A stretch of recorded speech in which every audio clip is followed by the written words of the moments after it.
Kita masih dalam tema besar yaitu Helper Spirit. Sepanjang bulan Mei ini kita akan membahas tentang Roh Kudus sebagai roh yang menolong kita semua. Dan khusus pada minggu ini saya akan menyampaikan firman Tuhan dengan tema Making Tough Decision atau membuat keputusan yang sulit. Setiap orang, saudara-saudara, pasti akan menghadapi krisis atau masalah. Namun setiap orang memiliki reaksi yang berbeda terhadap krisis yang sedang dihadapinya.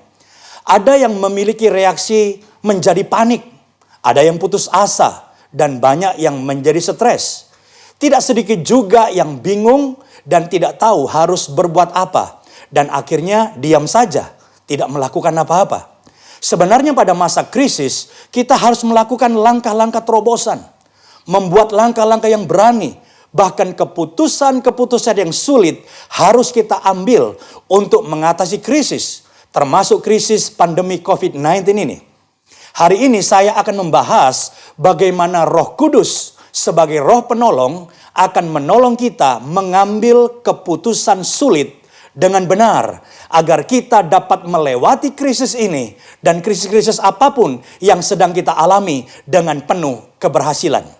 Hari ini kita akan belajar bersama-sama bagaimana Roh Kudus di dalam menolong kita mengambil keputusan lewat 3 cara.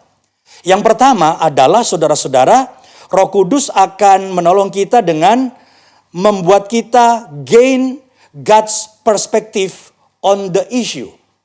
Atau mendapat sudut pandang Tuhan atas masalah. Penting sekali saudara-saudara kita memiliki sudut pandang yang benar ketika kita mau mengambil keputusan mengatasi masalah kita.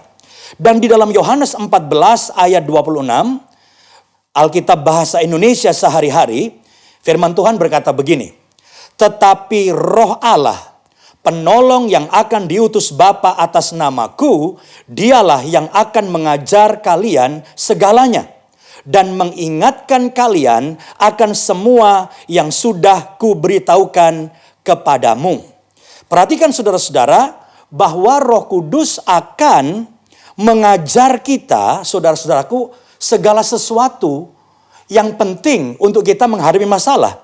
Tentunya dengan cara mengingatkan kita akan firman Tuhan yang pernah kita baca atau pernah kita dengar. Roh Kudus akan menolong kita untuk memahami isu atau masalah, problem, keadaan yang sedang kita hadapi dari perspektif Tuhan. Yang pernah kita baca firman Tuhan atau kita mendengar firman Tuhan waktu kita di gereja misalnya. Karena Roh Kudus adalah yang paling memahami apa yang menjadi pikiran Allah. Dan Roh Kudus diberikan kepada kita untuk menyatakan apa keinginan Allah, apa isi hati Allah kepada kita. Di dalam 1 Korintus pasal 2 ayat 10, coba kita lihat saudara-saudara, saya akan bacakan 1 Korintus 2 ayat yang ke-10. "Karena kepada kita Allah telah menyatakannya oleh Roh, sebab Roh menyelidiki segala sesuatu, bahkan hal-hal yang tersembunyi dalam diri Allah." Jadi jelas saudara-saudara bahwa Roh Kuduslah yang paling mengerti pikiran dan hati Allah. Dan sangat penting untuk setiap kita, saudara-saudaraku, melihat setiap persoalan dari sudut pandang Tuhan. Dengan pertolongan Roh Kudus tentunya. Sehingga kita tidak stres, tidak menjadi tawar hati, dan putus asa.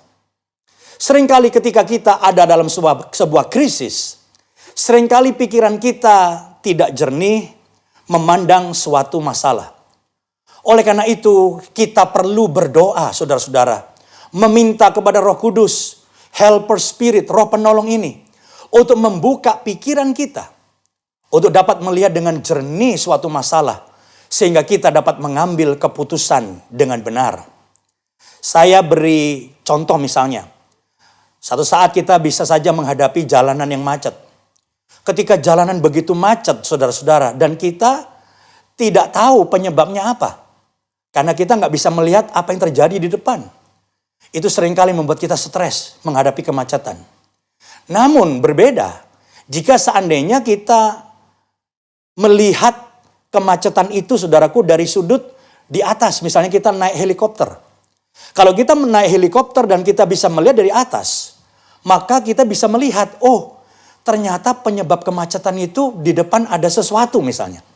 Begitu kita tahu, karena kita bisa melihat dari helikopter, maka kita lebih tenang. Dan kita bisa melihat dan mengatasi setiap persoalan tidak lagi dengan stres. Setelah kita dapat memandang masalah dari perspektif Tuhan, tentunya dengan pertolongan Roh Kudus, dengan hikmat Roh Kudus, maka kita dapat menemukan ide yang tepat dan membuat keputusan yang tepat pula dalam kondisi yang sulit saat ini. Saya percaya, saudara, bahwa satu ide dari Roh Kudus dapat membuat perubahan besar dalam hidup kita yang sedang menghadapi krisis. Itu sebabnya mohonlah pertolongan Roh Kudus untuk bisa melihat persoalan yang sedang kita hadapi dari perspektif Tuhan, sehingga kita bisa mengambil keputusan yang tepat. Yang kedua, Roh Kudus menolong kita dengan prediction of the future. Ini yang kedua, atau perkiraan akan masa depan. Jadi Roh Kudus, saudara-saudara, memampukan kita, memberikan pertolongan kepada kita untuk bisa memprediksi apa yang terjadi di depan. Kalau kita memperhatikan dari Injil Yohanes pasal 16 ayat yang ke-13, coba kita lihat sama-sama, kita akan baca, saudara-saudara. Tetapi apabila Ia datang, yaitu Roh kebenaran, Ia akan memimpin kamu ke dalam seluruh kebenaran. Sebab Ia tidak akan berkata-kata dari dirinya sendiri, tetapi segala sesuatu yang didengarnya, itulah yang akan dikatakannya. Dan perhatikan yang ini yang saya garis bawahi, Ia akan memberitakan kepadamu hal-hal yang akan datang. Jadi menarik sekali, firman Tuhan memberitahu kepada kita bahwa Roh Kudus bisa menolong kita dengan memberitakan kepada kita hal-hal yang akan datang. Saudara mungkin bertanya, Pak, bagaimana caranya Roh Kudus memberitahu saya hal-hal yang akan datang? Saudara-saudara, ada orang yang memakai istilah, oh Tuhan berbicara kepada saya. Tetapi secara umum saya ingin sampaikan bahwa Roh Kudus berbicara atau menolong kita memberitahu hal-hal yang akan datang dengan cara memberikan impresi akan apa yang akan terjadi. Impresi itu seperti kesan yang kuat, saudara, yang tiba-tiba muncul di hati kita. Dan itu yang diberikan Roh Kudus. Kesan yang sangat kuat, apa yang akan terjadi di depan. Sehingga kita dapat mengerti, oh yang akan terjadi di depan ini. Dan kemudian kita bisa mengambil keputusan yang tepat saat ini. Dan ketika kita bergaul erat dengan Roh Kudus, maka kita akan memiliki kepekaan untuk dapat menangkap tanda-tanda yang akan terjadi dalam sebuah peristiwa. Jadi begini saudara-saudara, Roh Kudus bisa berbicara lewat impresi, kesan yang kuat, dorongan yang kuat di hati. Bisa juga lewat kejadian peristiwa. Saya percaya tidak ada yang kebetulan, amin saudara, yang saudara alami. Dan Roh Kudus seringkali berbicara lewat peristiwa itu. Nah, kita wajib untuk bisa melihat tanda-tanda yang diberikan oleh Roh Kudus. Kita harus membuat hati nurani kita sensitif terhadap firman Tuhan dengan merenungkan firman dan mentaatinya. Dan itu, saudaraku, akan membuat hati kita peka akan impresi dari Roh Kudus, peka akan apa yang Roh Kudus ingin sampaikan kepada kita. Sebenarnya seringkali Roh Kudus juga memberikan kepada kita yang namanya early warning. Ada peringatan dini. Ya, peringatan dini dalam hati kita akan sesuatu yang akan terjadi, agar kita dapat mengambil keputusan yang benar saat ini. Memang keputusannya tidak mudah, tapi dengan bantuan Roh Kudus tadi, akan apa yang akan terjadi di depan kita, maka kita di masa sulit ini bisa mengambil keputusan dengan lebih tepat dan benar. Dan kalau itu yang kita lakukan, saya yakin saudara semua yang hari mengalami masa sulit, saudara bisa mengambil keputusan Walaupun sulit, tapi dengan benar. Karena Roh Kudus berbicara pada kita. Memberi impresi, kesan yang kuat. Atau berbicara lewat peristiwa yang terjadi di sekitar kita. Untuk menyampaikan pesan sehingga kita tahu apa yang harus kita putuskan dengan benar. Yang ketiga, yang terakhir saudara-saudara yang saya ingin sampaikan hari ini adalah bahwa Roh Kudus membantu kita dengan apa? Memberikan strength to make the tough decision and implement it. Roh Kudus akan memberikan kekuatan kepada kita untuk mengambil keputusan yang sulit dan melaksanakannya.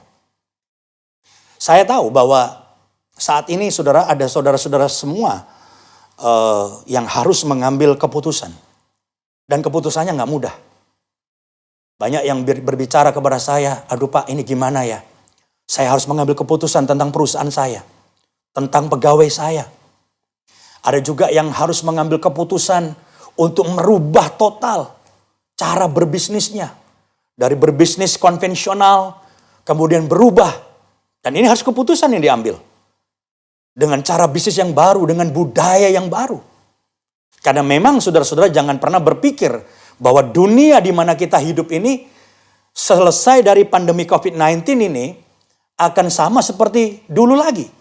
Saya pikir akan berubah, saudara. Ada banyak cara bisnis yang baru. Ada banyak pekerjaan yang akan lenyap. Diganti dengan pekerjaan baru. Dan ini membutuhkan keputusan yang tepat. Keputusan sulit tapi harus diambil. Nah, Roh Kudus membantu kita untuk kita bisa mengambil keputusan itu, saudaraku. Nah, coba kita baca sama-sama dari Efesus pasal 3 ayat yang ke-16. Efesus 3 ayat 16 saya akan bacakan. Aku berdoa supaya ia menurut kekayaan kemuliaannya menguatkan, garis bawahi, menguatkan dan meneguhkan kamu oleh Rohnya di dalam batinmu. Jadi di sini kita melihat bahwa Roh Kudus menolong kita dengan cara apa? Menguatkan dan meneguhkan kita. Tentunya berbicara tentang menguatkan dan meneguhkan itu luas. Menguatkan kita untuk kita bertahan. Menguatkan kita untuk tetap percaya dalam menghadapi persoalan masalah kita. Tetapi di dalam soal mengambil keputusan, Roh Kudus juga membantu kita, menolong kita untuk kita mampu, untuk kita kuat mengambil keputusan yang sulit ini. Dan bukan hanya mengambil keputusan yang sulit, yang Roh Kudus memampukan kita. Tapi setelah keputusan itu diambil pun, mengimplementasikan keputusan sulit itu juga nggak gampang. Roh Kudus juga akan menolong kita, meneguhkan kita di dalam proses menjalankan keputusan yang telah dibuat. Saya tidak tahu kondisi yang sedang saudara alami. Tapi mungkin sementara saudara sedang mendengarkan firman Tuhan secara online di rumah saudara. Sebenarnya saudara sedang bingung. Aku harus mengambil keputusan yang sulit. Dan saudara nggak punya keberanian. Nggak punya kekuatan yang cukup. Hari ini saya berdoa supaya Roh Kudus hadir di rumah saudara. Menguatkan saudara, meneguhkan saudara. Ambillah keputusan. Sebab kalau saudara tidak mengambil keputusan, bukan berarti masalahmu beres, enggak. Ada banyak orang yang kemudian karena takut, tidak cukup kuat, tidak mengambil keputusan. Tapi tidak mengambil keputusan ternyata membuat persoalan tambah besar. Saudara mau tidak mau harus ambil keputusan di tengah masa yang sulit. Roh Kudus menolong saudara, menguatkan, meneguhkan saudara. Kalau saudara harus merubah konsep bisnis saudara, Roh Kudus menolong saudara. Bukan hanya berani mengambil keputusan, tapi dalam mengimplementasikan keputusan perubahan ini, Roh Kudus menolong saudara, memberi hikmat. Saya tahu ada banyak orang sulit. Itu sebabnya gereja NDC baru saja meluncing, saudaraku. Sebuah web, kalau nggak salah namanya tokoberkat.id. Di mana orang-orang yang berjualan sekarang nggak bisa lagi secara biasa. Nah, bisa berjualan dibantu ya lewat tokoberkat.id yang gereja kita NDC buat. Sehingga di situ bisa berjualan, ada juga yang membeli di situ. Artinya dengan kata lain, kita sudah menggunakan cara baru. Ini adalah sebuah keputusan. Nah, itu baru hal-hal kecil. Tapi dalam bisnis saudara yang besar, saya tahu ada banyak pengusaha yang pabriknya ribuan, jemaat kita. Ada perusahaan-perusahaan atau bisnis-bisnis yang besar. Dan saudara di tengah-tengah kesulitan untuk mengambil keputusan. Hari ini Roh Kudus menolong saudara. Yang pertama tadi, Roh Kudus menolong saudara untuk bisa mengambil keputusan dari perspektif Tuhan. Sehingga keputusanmu tetap menyenangkan hati Tuhan. Tapi yang kedua, Roh Kudus juga menolong saudara, tadi saya ulangi, supaya saudara peka, sensitif. Karena Roh Kudus akan berbicara kepada kita lewat impresi. Atau lewat peristiwa, atau apapun juga Tuhan pakai. Roh Kudus pakai untuk berbicara, memberitahu apa yang akan terjadi di depan. Dan yang ketiga, Roh Kudus meneguhkan saudara. Untuk saudara kuat, berani, mengambil keputusan sulit. Tapi ini harus kita lakukan. Dan dalam mengimplementasikannya pun, Roh Kudus menolong, menyertai terus keputusan itu. Sehingga saudara sukses melakukan keputusan yang sulit ini, mengadakan perubahan-perubahan besar dalam pekerjaan saudara, dalam bisnis saudara ke depan. Dan saya berdoa melewati masa-masa yang sulit ini. Ketika pandemi COVID-19 ini berakhir, saudara keluar bukan sekedar, ya lumayanlah saya bisa bertahan. No. Tapi saya berdoa dengan pertolongan Roh Kudus. Karena engkau berhasil mengambil keputusan-keputusan yang sulit dengan benar. Keluar dari pandemi COVID-19 ini, bisnis saudara akan lebih maju. Tentunya dengan cara baru. Ide-ide yang baru dari Roh Kudus. Dan Roh Kudus sedang berbicara kepada saudara. Lewat berbagai macam cara dan media. Tapi saudara sensitif dan peka dan nangkep. Doa saya, supaya setiap saudara yang mengikuti ibadah ini menangkap pesan firman Tuhan. Berani mengambil keputusan sulit bersama dengan Roh Kudus. Dan mengimplementasikan keputusan sulit dengan benar dan berhasil. Dan membawa berkat dan kemajuan bagi bisnis saudara. Kiranya firman Tuhan menguatkan, meneguhkan setiap kita. Tuhan Yesus memberkati setiap saudara.